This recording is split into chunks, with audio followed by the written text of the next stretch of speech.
ನಮಸ್ಕಾರ, ನಾನು ನಿಮ್ಮ ಭಾಗ್ಯನಾರಾಯಣ ಬೊಗ್ಗವರಪು. ನೀವು ನೋಡ್ತಾ ಇದ್ದೀರಿ ಸುದ್ದಿ ಸರ್ಕಲ್. 4-5 ತಿಂಗಳ ಹಿಂದೆ ಮಂಗಳೂರಲ್ಲಿ ಸರಣಿ ಕೊಲೆಗಳು ಆಗ್ತಿದ್ವು. ಕೆಲವು ಪುಡಿ ರೌಡಿಗಳ ಕೊಲೆಗಳು ಆದವು, ಅಮಾಯಕರ ಕೊಲೆಗಳು ಸಹ ಪ್ರತೀಕಾರದ ರೂಪದಲ್ಲಾದವು. ಕೇವಲ ಧರ್ಮದ ಕಾರಣಕ್ಕಾಗಿ, ಬೇರೆ ಏನೂ ಇಲ್ಲ ಕಾರಣ. ಇಂತಹ ಧರ್ಮಕ್ಕೆ ಸೇರಿದ ವ್ಯಕ್ತಿ ಅನ್ನೋ ಕಾರಣಕ್ಕಾಗಿ ಕೆಲವರನ್ನ ಕೊಲೆ ಮಾಡಲಾಯಿತು. ಅಂತಹ ಒಂದು ಕೊಲೆ ಪ್ರಕರಣ ಅಂತಂದ್ರೆ ಅಬ್ದುಲ್ ರೆಹಮಾನ್ ಅನ್ನುವಂತಹ ಯುವಕನ ಕೊಲೆ. ಆತನನ್ನ ಕೇವಲ ಆತ ಮುಸ್ಲಿಂ ಅನ್ನುವ ಕಾರಣಕ್ಕಾಗಿ ಕೊಚ್ಚಿ ಕೊಲೆ ಮಾಡಲಾಯಿತು. ಅದು ಏನು, ನಂಬಿಕಸ್ಥ ಸ್ನೇಹಿತ, ಸಹಾಯ ಮಾಡು ಬಾ, ನಾನು ಮನೆ ಕಟ್ತಾ ಇದ್ದೀನಿ, ನನಗೆ ಮರಳು ಬೇಕು, ಅರ್ಜೆಂಟ್ ಇದೆ ಅಂತ ಹೇಳಿ ಮರಳನ್ನ ತರಿಸ್ಕೊಂಡು ಅಲ್ಲಿಗೆ ಬಂದಂತಹ ಅಬ್ದುಲ್ ರೆಹಮಾನ್ ಅವನ ಗಾಡಿಯಲ್ಲಿ ತಗೊಂಡು ಬಂದು ಸಪ್ಲೈ ಮಾಡಿದ್ರೆ ಅವನನ್ನ ಅಲ್ಲಿ ಸ್ಕೆಚ್ ಹಾಕಿ ಗುಂಪು ಕೂಡ್ಕೊಂಡು ಕೊಚ್ಚಿ ಕೊಲೆ ಮಾಡಿದ್ರು.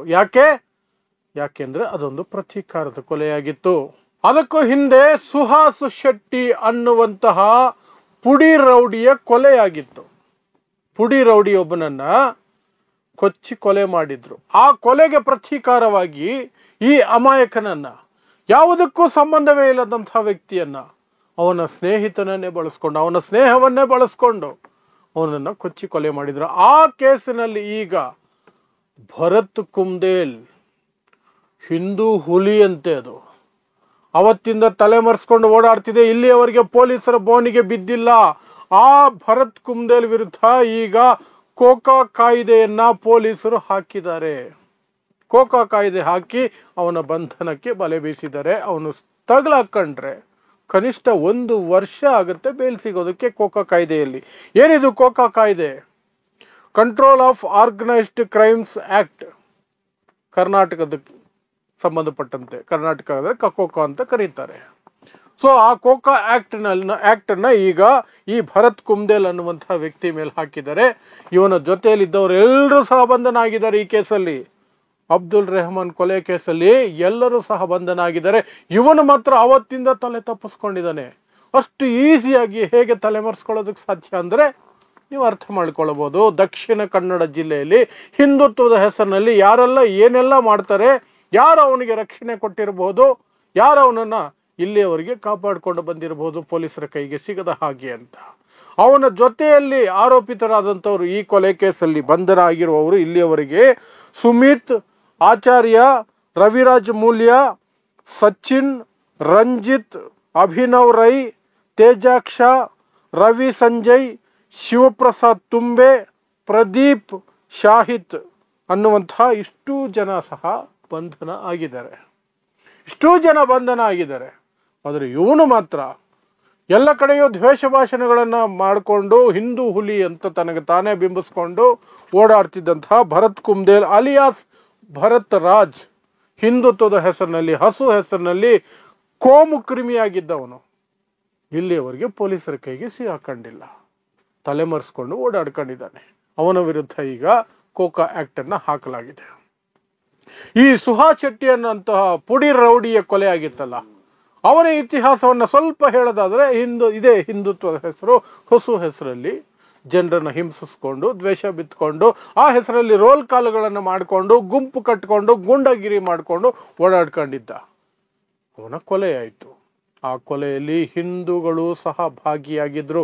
ಆದರೂ ಸಹ ಅದನ್ನ ಹಿಂದೂ ಮುಸ್ಲಿಂ ಅಂತ ಬಿಜೆಪಿ, RSS, ಸಂಘ ಪರಿವಾರ ಎಲ್ಲರೂ ಬಿಂಬಿಸಿ ಇಡೀ ಜಿಲ್ಲೆಯಲ್ಲಿ ಒಂದು ರೀತಿ ಅಶಾಂತಿಯ ವಾತಾವರಣವನ್ನ ಉಂಟು ಮಾಡಿದ್ರು. ಅದಕ್ಕೆ ಪ್ರತೀಕಾರವಾಗಿ ಯಾರನ್ನಾದ್ರೂ ಕೊಲ್ಲಲೇಬೇಕು ಅಂತ ಹೇಳಿ ಎಲ್ಲೆಲ್ಲಿ ಮುಸ್ಲಿಮರು ಕಾಣಿಸ್ತಾರೋ ಅಲ್ಲೆಲ್ಲ ದಾಳಿಗಳಾಗ್ತಾನೆ ಇತ್ತು. ಸುಮಾರು ಜನರ ಮೇಲೆ ದಾಳಿಗಳಾದವು.